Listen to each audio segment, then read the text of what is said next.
1912, the year the world discovered Antarctica, by Chris Turney, read by James Millar. Introduction. People, perhaps, still exist who believe that it is of no importance to explore the unknown polar regions. This, of course, shows ignorance. It is hardly necessary to mention here of what scientific importance it is that these regions should be thoroughly explored. Fridtjof Nansen, 1861 to 1930. It's early January 2011, and I'm sitting in a 4-engine Aleutian transporter plane 10,000 meters above the Southern Ocean, heading towards one of the Earth's most remote places. The cabin is packed with 50-odd passengers, fuel, equipment, and the most eclectic range of clothing I've ever seen. Multicolored jackets, salopettes, and gloves and hats of all shapes and sizes, in anticipation of sub-freezing temperatures. Unlike most of my fellow travellers who are heading off for a couple of weeks of climbing, skiing, or kiting over ice and snow, I'm about to fulfill a lifelong dream: to research the geological and climatic history of a remarkable part of the world. A few hours earlier, we were standing on an airstrip in the relatively balmy city of Punta Arenas in southern Chile, threatening to break out in a sweat. Now we're hurtling along in what feels like an oversized Soviet coffin and about to land on a worryingly narrow strip of ice. The pitch of the engine suddenly changes and we know we're getting close. We take our seats, necks craned to see the fast-approaching mountains and snow. A slight bounce and we're down on an ice runway at a frigid 79 degrees south. The engines drop to a low whine and we taxi to 2 blue containers that mark the Union Glacier Air Base, our new home.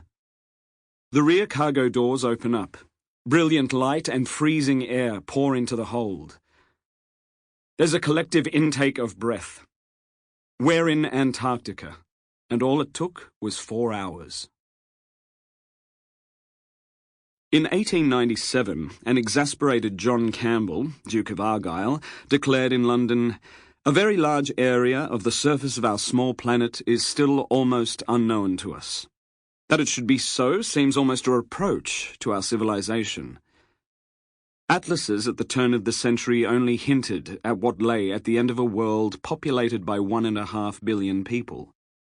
Almost everything south of 50 degrees was described as an unexplored region, and the vast space left embarrassingly empty. The dawn of the modern age saw major advances in science, technology, engineering, social reform, and politics. Nations were talking to one another with a new confidence, and the world suddenly seemed smaller.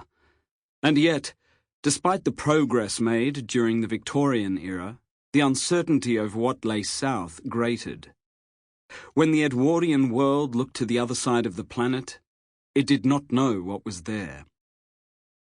While the likes of David Livingstone, Alexander von Humboldt, and John Hanning Speke had blazed a trail through Africa and the New World, reaching ever further inland and becoming household names in the process, few Western explorers had ventured to the Antarctic Circle.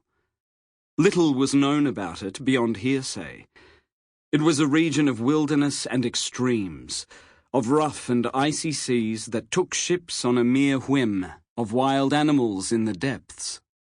It was a region of wilderness and extremes, of rough and icy seas that took ships on a mere whim, of wild animals in the depths. Imagination and fancy filled any disagreeable gaps in knowledge, for only a handful of adventurers had penetrated this inhospitable region and returned to tell a plausible tale.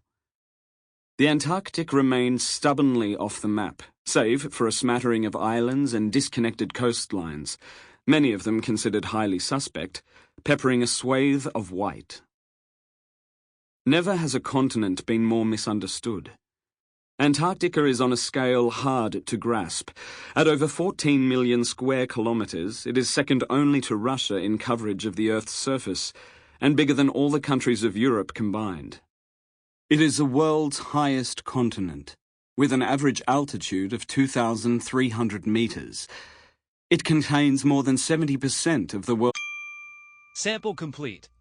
Ready to continue?